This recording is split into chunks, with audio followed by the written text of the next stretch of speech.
ہم سیدھے آئے تشکیل سے واپس، تو سیدھے بستر لے کر میں اور ہمارے رفیق اوپر چلے گئے۔ وہ جگہ حضرت جو بڑی زمینداروں کی جماعت چلتی تھی ان کو شاید رات کر دی تھی۔ ایک زمیندار ہمیں ملا، ہم نے بستر رکھی اور وہ وہاں کھڑا ہوا تھا گیلری میں، تو بڑے غصے سے اور رغبت سے اس نے کہا تمہیں پتہ نہیں ہے یہ جگہ حضرت نے بزرگوں نے زمینداروں کے لیے طے کر دی ہے؟ تو پھر وہ ساتھی رفیق تو سی ہنستے ہنستے یاد ہے رفیق تو سی ہنستے ہنستے کہنے لگا حضرت بزرگوں نے جگہ طے کی ہوگی تو غصہ کرنا بھی طے کیا ہوگا۔ تو بیچارہ بڑا شرمندہ ہو گیا، ہنستے ہنستے حضرت بزرگوں نے جگہ طے کی ہوگی غصہ کرنا تو نہیں طے کیا ہوگا۔ تو اگر سخت بات بھی آپ جو ہے نرم لہجے میں نرم انداز میں کہیں، ہمارے آپ پچھلے سال حضرت مولانا منیر المنور صاحب کا تشریف لائے اور انہوں نے غیر مقلدیت کے حوالے سے درس بخاری کے دوران بڑی سخت باتیں کی، لیکن ایک عام آدمی جو زیادہ پڑھا لکھا وہ کہنے کا حضرت نے بڑی سخت باتیں کی لیکن بڑے نرم انداز میں کی، کسی نے محسوس نہیں کی۔ تو لہجہ جو وہ نرم ہو، نرم بات ہوتی ہے لیکن لہجہ جیسے رات میں نے مثالیں دی تھی، لہجہ ایسا سخت ہوتا ہے کہ آپ کو محسوس کرتے ہیں۔ اس لیے آپ ان ساری باتوں کو پیش نظر رکھتے ہوئے اچھے جذبے کے ساتھ اور صحیح نیت کے ساتھ، خیر خواہی کے ساتھ لوگوں کو جتنی ضرورت ہو وہ بات کرے۔ اور پھر جس چیز بنیادی باتیں، آج دیکھو ہم بنیادی باتیں لوگوں کو سکھاتے آر محسوس کرتے ہیں۔ مجھ سے کوئی کہے نا کہ جی مجھے ذرا وضو کی فرائض سکھا دو، جاؤ ادھر دیکھ لیں کسی جا کسی قاری سے پوچھیں گے۔ ہم تو چاہتے ہیں معراج کا فلسفہ جانتے ہیں۔ حضرت مفتی جنرل عبدالعزیز صاحب فرماتے تھے لوگوں کو نماز کے فرائض نہیں آتے، لوگوں کے وضو کے فرائض نہیں آتے، اور ہماری ساری زندگی گزر جاتی ہے فلسفہ معراج اور فلسفہ شہادت کو بیان کرتے، نہ کسی نے شہید ہونا نہ کسی نے معراج پہ کرنا، جو بنیادی چیز ہوتی ہے بیان نہیں کرتے، اس کو اپنی توہین سمجھتے ہیں۔ حضور اکرم صلی اللہ علیہ وسلم تشریف لائے خطبہ ارشاد فرمانے کے لیے، اور ایک بدو کھڑا ہوا، حضور مجھے دعا قنوت سکھا دیں۔ آپ نے خطبہ موقوف فرمایا، ممبر سے نیچے تشریف لائے اور اس کو آپ نے دعا قنوت سکھایا اور پھر آپ نے خطبہ شروع کیا۔ آج ہم میں سے کرتے ہیں، اس لیے بنیادی باتیں حضرت مولانا شاہ ابرار الحق صاحب رحمۃ اللہ علیہ خانی رحمۃ اللہ کے بڑے خلفاء میں سے تھے۔ میں جب جامعہ فریدیہ میں تھا تشریف لائے، حضرت کو پھر بیان بنیادی باتیں، کھانے کے آداب، سونے کے آداب، اذان کیسے کہنی ہے، اقامت کیسے کہنی ہے، پورا انہوں نے کھڑا کر کے طلباء کی قیام کیسے کرنا چاہیے، ہاتھ کہاں ہونی چاہیے، رکوع کیسا کرنا چاہیے، اذان کی پوچھا اذان کون کرتا ہے، اذان کیسے کہیں، یہ بنیادی باتیں، یہ بنیادی، اور ہم آج اس کی طرف توجہ نہیں دیتے۔ یہ بنیادی باتیں اس کی طرف انہوں نے فرمایا، دیکھو فرمایا کھانے کا ادب پیر اور شیخ کے ادب سے زیادہ ہے۔ حضرت شاہ ابرار اللہ صاحب نے فرمایا کھانے کا ادب شیخ کے ادب سے زیادہ ہے کہ شریعت نے شیخ سے ہاتھ ملانے کے لیے ہاتھ دھونے کو حکم نہیں دیا، لیکن روٹی کو ہاتھ دھونے کو حکم دیا۔ بنیادی باتیں ہم لوگوں کو سکھائیں، اور درس قرآن میں، درس حدیث میں بنیادی باتیں سکھائیں، ان کو جلدی سمجھ میں آئیں گی، یاد بھی رہیں گی۔ اور میں نے عرض کیا جیسے وہ درسگاہ کا دعا ہوتا ہے، ان کے دفاعیاں رکھیں، سامنے قرآن مجید رکھیں، بارے رکھیں، ایک آیت ان کو آپ بتائیں، ترجمہ کریں، ضروری تشریح کریں، کوئی مسئلہ بتانا ہو آپ ایک آدھ مسئلہ روزانہ ان کو بتا دیں، یہ لوگ آپ سے جڑیں گے، یہ سمجھیں گے یہ میرے استاد ہیں، میرے شاگرد ہیں۔ ممبر سے آپ 2 گھنٹے کی تقریر کریں، وہ آپ کو استاد ہی سمجھیں گے۔ 50 سال بھی آپ تقریریں کرتے رہے، آپ کو استاد ہی سمجھیں گے، امام ہی سمجھیں گے، ملازم ہی سمجھیں گے۔ میں نے اعتکاف 60-70 آدمی اعتکاف کرتے ہیں، میں نے کہا دیکھو ہمارا طالب علم 8 سال کے بعد عالم بن جاتا ہے، تم 50 سال بھی درس سنو تو تم عالم نہیں بنتے، وجہ کیا ہے؟ میں نے کہا میں تمہیں بتا رہا ہوں، میں نے کہا وجہ یہ ہے، میں تمہیں مثال دیتا ہوں۔ میں نے کہا وہ اس کو استاد کو استاد سمجھتا ہے، اس کے سامنے پلکیں بچھاتا ہے، اس کے جوتے اٹھاتا ہے، اور اس کے جوتے دکھاتے ہو، ہاں اس کی آنکھیں دکھاتے ہو، ادب نہیں ہے تمہارا۔ میں نے کہا میں نماز پڑھ رہا تھا، میرے دائیں طرف ایک طالب علم تھا، بائیں طرف محلے کا نمازی تھا، سلام پھیرا تو طالب علم چینج پیچھے سے رکھ گیا، کہ نماز کے دوران تو استاد کے ساتھ کھڑا ہونا ہم کچھ مجبوری تھی، نماز کے بعد کوئی مجبوری نہیں ہے. طالب علم چھ پیچھے ہو گیا ہم تدریج چینج آ گئے.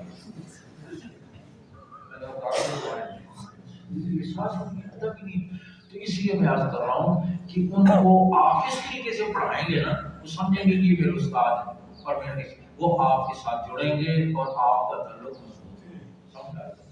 اور پھر جیسے پہلے بھی آپ کو کہا گیا کہ محلے میں آپ ماحول بنائیں.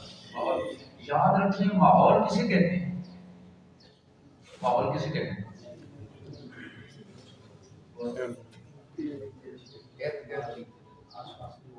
آس پاس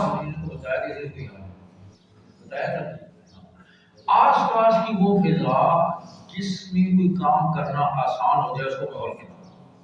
آس پاس کی وہ فضا جس میں کوئی کام کرنا اسے کیا کہتے ہیں؟ ماحول. یہ سردی کا ماحول ہے، گرم کپڑے پہنے بس آسان. یہ گرمی کا ماحول ہے، یہ ذمہ داری کا ماحول. یہ آس پاس کی وہ فضا جس میں کوئی کام کرنا آپ اپنے محلوں میں اپنے علاقوں میں دین کا ماحول. یہ جو ساری کارگزاریاں آپ اس کو بہت مبارک ہیں، بہت مبارک ہیں. لیکن آپ نے یہ کسی نے نہیں بتایا کہ میرے محلے میں نمازی کتنے ہیں، بے نماز کتنے ہیں، اور میں ان بے نمازوں کے لیے کتنی کوشش کرتا ہوں، کیا کیا فکر کرتا ہوں، کیا کیا تدبیر کرتا ہوں. یہ تو ہمیں ہوتا ہے، جمعہ ہوتا ہے، فلاں ہوتا ہے، فلاں ہوتا ہے. یہ سارے کام مبارک ہیں، لیکن یہ سب کی ہماری ذمہ داری ہے، ہماری ذمہ داری ہے. میں نے اس دن 3 دن کے لیے یہاں سے علماء کی جماعت گئی تو میرے وہاں تیسرے دن جو ہمارا جوڑ ہوا تقریباً اس میں 300 علماء اور گشتی چھت کے علاقے میں 300 علماء جمع ہوئے، 150 تبلیغ والے پرانے جمع ہوئے. تو میں نے علماء سے کہا کہ دیکھو یہ تبلیغ کا مبارک نہ کام ہے، ہمارے اکابر کو شروع کیا ہوا ہے، اس کی آپ سرپرستی فرمایا کریں. اور جیسے زمان شبیر ہمارے تھے ان کے ساتھ جوڑ لو، ورنہ آپ کے بڑے مسائل بھی سمجھداری اور ان کے ساتھ حکمت بھی اس میں ہے. اور وہ بیچارے کیونکہ انہوں نے وہ لائن دیکھی ہوتی ہے. میں یہاں جب نیا نیا آیا تدریس بھی نہیں تھی، مدرسہ بھی نہیں تھا، فرصت زیادہ ہوتی تھی، میں جماعتوں کی نسل. پھر جب مدرسہ شروع کیا فریدیہ میں تدریس شروع کی اور کام ظاہر ہے کہ پھر ادھر جانا کم ہو گیا. ایک ساتھی تھا ڈاکٹر سعید امین کہنا تھا بڑے کام کے آدمی تھے لیکن مدرسہ بنا کر ضائع ہو گئے. میں نے اس کی بات کو محسوس نہیں کیا، بالکل نہیں محسوس کیا. اس لیے میں نے کہا دیکھی جو وہ لائن ہے، اس نے مدرسہ تو دیکھے نہیں. 3 دن لگایا، اس نے داڑھی رکھ لی، چلا لگایا، نمازی بن گیا، اس میں تبدیلی آ گئی. کسی آدمی کو سنیاسی کی پڑیا سے بھی فائدہ ہو جائے نا تو اسپیشلسٹ کے مقابلے میں اسی کے گن گئے. اس لیے میں نے وہاں علماء سے کہا کہ سرپرستی کی، اور آپ سے بھی عرض کر رہا ہوں کہ تبلیغ کے کام کی سرپرستی اس میں آپ کے بڑے فائدے ہیں، بہت سارے فائدے. اور وہ یہ بھی میں تقریر سے کہتا ہے مولوی سمجھتی ہے اس کو تبلیغ میں وقت لگا. تو اس میں آپ تھوڑی سی کبھی نظر تعلیم کیا کر لیا، کبھی تعلیم میں بیٹھ گئے. اور اس کی وجہ سے میں نے کی تبلیغی کام کی حوصلہ افزائی ہوئی. اور پھر میں نے یہ کہا کہ بھائی آپ یہ کہتے ہیں تبلیغ والے ہماری قدر نہیں کرتے. میں حضرت تھانوی رحمۃ اللہ کے پاس ایک مرید آیا، خانقاہ میں بیعت ہو کر رہنے لگا. حضرت تھانوی رحمۃ اللہ سے 2 دن کے بعد حضرت مجھے تو جوتی چوری کرنے کی عادت تھی اور اب خانقاہ میں آگے میں اپنی سعادت کی وجہ سے بڑا پریشان ہوں. حضرت نے فرمایا تم چوری تو نہ کیا کرو، ادھر سے اٹھا کر ادھر رکھ دیا کرو، ادھر سے اٹھا کر ادھر رکھ دیا کرو، کچھ نہ کچھ تمہاری عادت کی تسکین ہو جائے گی. اس نے یہ شروع کر دیا. تو خانقاہ میں جو مرید تھے وہ بڑے پریشان تھے. سب میرا پیر بھائی آیا کوئی جوتے ادھر اتارتے ہیں تو ادھر کرتے ہیں. حضرت تھانوی رحمۃ اللہ فرمایا چوری تو نہیں کرتا، پہلے تو چوری کرتا تھا اور چوری تو نہیں ادھر تو نہیں کرتا ہے نا، تو تم بھی تھوڑا سا صبر کر لیا کرو. میں نے کہا کہ یہی سکول میرے پاس ایک یہی سکول کالج کے نوجوان تھے جو حضرت مسجد کے سامنے ننگے ناچے تھے اور ان کی داڑھی میں شراب ڈالی تھی. اب وہ تو نہیں کرتے نا، کوئی خوشبو بھی لے آتے تھوڑی بہت، اگر وہ کاری سے ادھر مار سامان کروانا تو اس کی بدبو ظاہر کرنے کے لیے دوسری لیکن لے تو آتے ہیں نا کچھ. اس لیے آپ اگر جوتے بدلنے والی بات ہو تھوڑی بہت اس کی برداشت کریں ان سے بڑی یہ بات. اور تبلیغ والوں سے میں نے یہ کہا کہ دیکھو مدرسے کا جلسہ ہوتا ہے، تم کہتے ہو ہمارے سے روز بات ہے، ہم نے تو جوڑ بھی جانا ہے. مولوی صاحب اکیلے اشتہار لگاتے رہتے ہیں، اپنوں کی سر اٹھا کر بیٹھنے پہنچے ہوتے ہو. کل کیسے مولوی صاحب تمہارے ساتھ چلیں گے؟ تم پوچھو تم سروز اگلے بھی نہیں لگا، اگلے ہفتے لگا نا، وہی آئے گا اسی ہفتے لگانے. اور مولوی صاحب سے پوچھے کیا خدمت ہے ہمارے لیے؟ آپ مدرسے کے آپ کام میں تعاون کرو. مولوی صاحب سے روز تم سے آ جائے. اس لیے اپنے محلے میں تبلیغی کام کے ساتھ بھی جوڑ بٹھائیں، تبلیغی کام کے ساتھ بھی.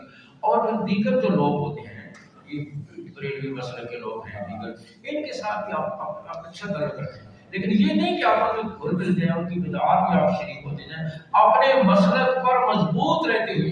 حضرت مولانا شیر صاحب ہم مثال دیتے تھے ریشم، ہاں ریشم جو ہے اوپر سے ہاتھ لگائیں تو بالکل جو ہے وہ کھینچے تو ٹوٹتا نہیں، سمجھ آ رہی بات؟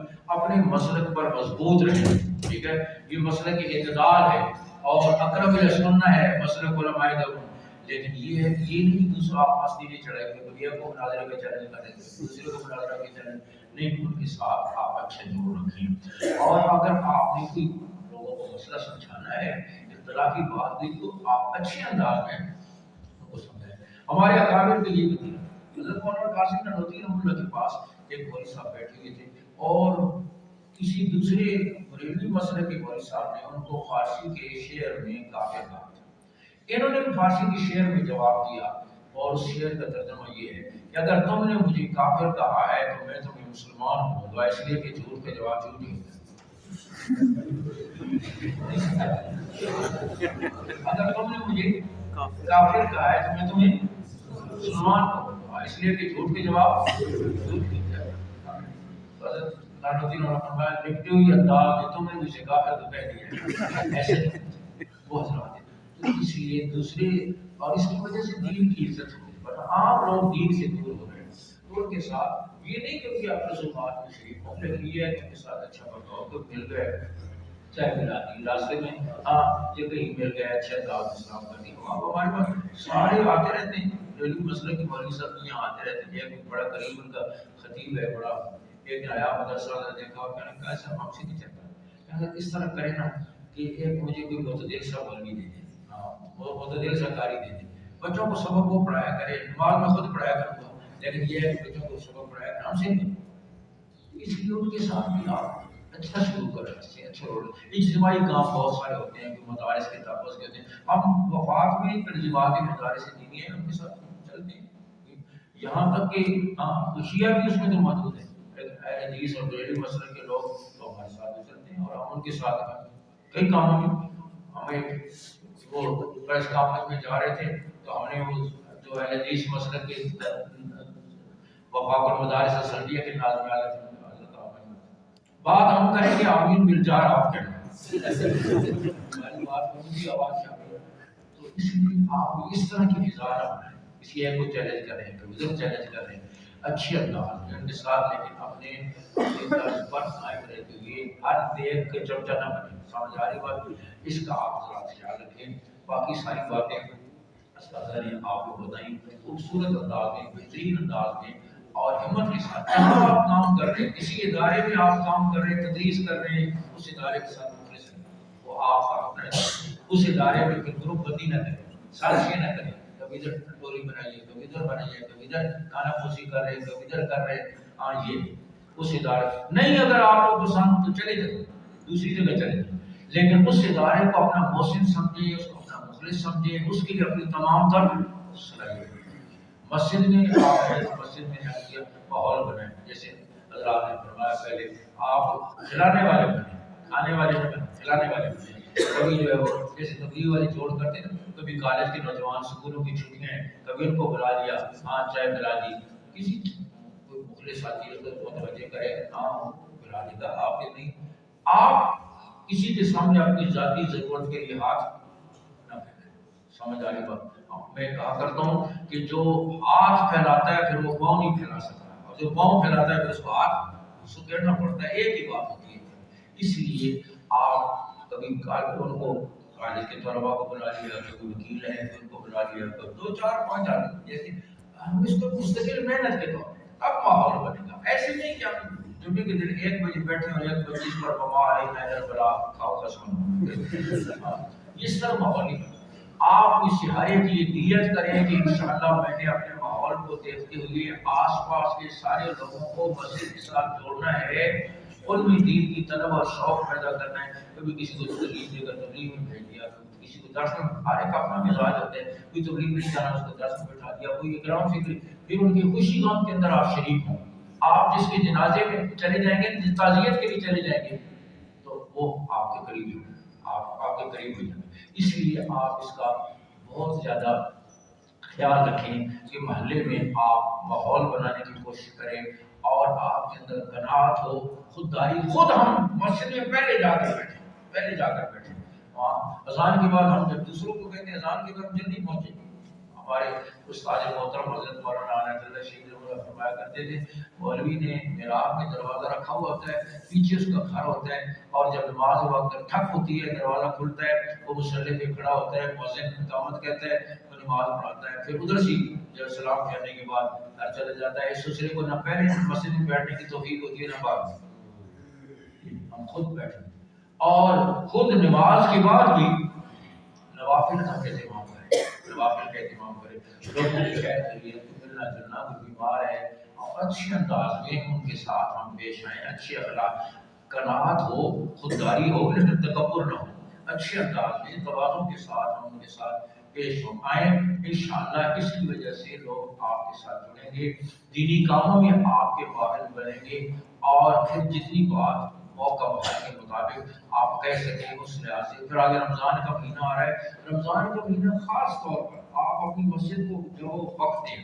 رمضان کا مہینہ ایسا ہوتا ہے کہ وہ جو لوگ سارا سال بھی نہیں آتے ہوتے وہ لوگ بھی مسجد میں آتے ہیں. آپ ان کے درس قرآن، کسی نماز پڑھ کے دو مسئلے فقہ کے بیان کر دیا، کہیں درس حدیث دے دیا، کہیں تراویح میں خلاصہ بیان کر دیا، جیسے بھی ماحول ہو اس لحاظ سے تھوڑا تھوڑا وقت اور لوگوں کو آپ جوڑے اپنے ساتھ. کبھی کسی کو افطاری پر بلا لیا، ہاں جو ویسے نماز میں سستی کرتا ہے. یہ رمضان کا مہینہ خاص طور پر ماحول بنانے کا مہینہ کریں گے انشاءاللہ. ان ساری چیزوں کا اہتمام کریں. اور ظاہر ہے ساری چیزیں ایک وقت میں دل و دماغ میں ذہن میں نہیں آتی. آپ وقتاً فوقتاً یہاں تشریف لاتے رہیں، اساتذہ سے آپ رابطہ بھی رکھیں اور اپنی اس مرکز سے مضبوط تعلق رکھیں. اور